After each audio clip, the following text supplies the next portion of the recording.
Hello guys, আসসালামু আলাইকুম। আমরা চাইনিজ রেস্টুরেন্টে কীভাবে গ্যারাফি তৈরি করি বা মশলা তৈরি করি, যে মশলা দিয়ে আমরা 10 থেকে 12টা আইটেমের কাজ করি। আপনারা যে বলেন রেস্টুরেন্টের খাবার অনেক মজা, আমরা এই গ্যারাফিটা দিয়ে আপনাদেরকে খাবার রেডি করে দিই। সো আমি সব কিছু আলাদা আলাদা করে পরিমাণ মতো রেখেছি। আপনারা দেখতেই পাইতেছেন, এখানে আমি 10 কেজি পেঁয়াজ পরিমাণ নিয়েছি। এটা পেঁয়াজটার আমি একটু কিমা মেশিন দিয়ে কিমা করে দিয়েছি। সো এটা হলো কাশ্মীরি, এটা অরিজিনালটা ব্যবহার করবেন, তাহলে মশলার কালার এবং স্বাদ ওইটা ঠিক থাকবে। আর পেঁয়াজটা কিমা করার কারণে আমার মশলাটা তাড়াতাড়ি হয়ে যাবে, এই জন্য।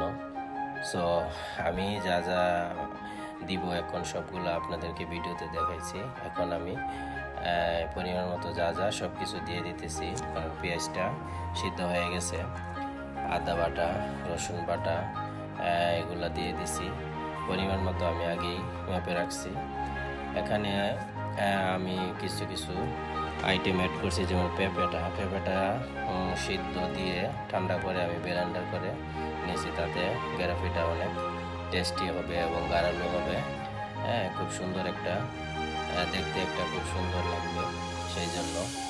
আর বাদাম দিয়েছি এখানে, পেস্তা বাদাম, কাজু বাদাম, কাঠবাদাম এবং চীনাবাদামের পরিমাণটা একটু বেশি অন্য বাদামের তুলনায়। সো বাদামটা দিয়ে আরও স্বাদটা আরও দ্বিগুণ হয়ে যাবে। আপনারা ট্রাই করবেন।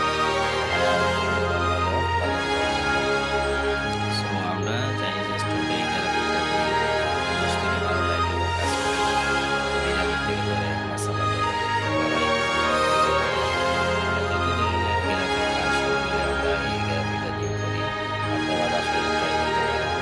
আর এখানে আমি ধনিয়া গুঁড়া, জিরার ফাঁকি, পাঁচফোড়ন, আর হাতে আমরা একটা মশলা তৈরি করি, যেটা হলো মিক্স মশলা।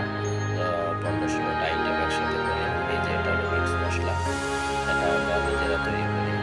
এরকম এই মশলার ভিডিও আমার চ্যানেলে দেওয়া আছে, আপনারা দেখতে পারেন। সো এগুলো আমি পরিমাণ মতো মেপে নিলাম। এগুলো এখন আমি মশলার সাথে অ্যাড করে দিব। দেওয়ার পরে আমার মশলাটা মোটামুটি শেষ পর্যায়ে চলে আসবে। আপনারা যদি মশলাটা ফলো করেন, তাহলে বাসা বাড়িতে রেস্টুরেন্টের স্বাদে পাবেন। আর রেস্টুরেন্টে যেভাবে আমরা তৈরি করি, এভাবে তৈরি করলে আপনারাও বাসায় খুব মজা করে খাবার রেডি করতে পারবেন।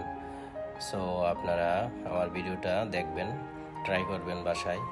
অলমোস্ট আমার গ্যারাফিটা তৈরি হয়ে গেছে। আমি এখন আমার বাটিতে মেপে রেখে দিলাম। আর এগুলো আমি ডিপ ফ্রিজ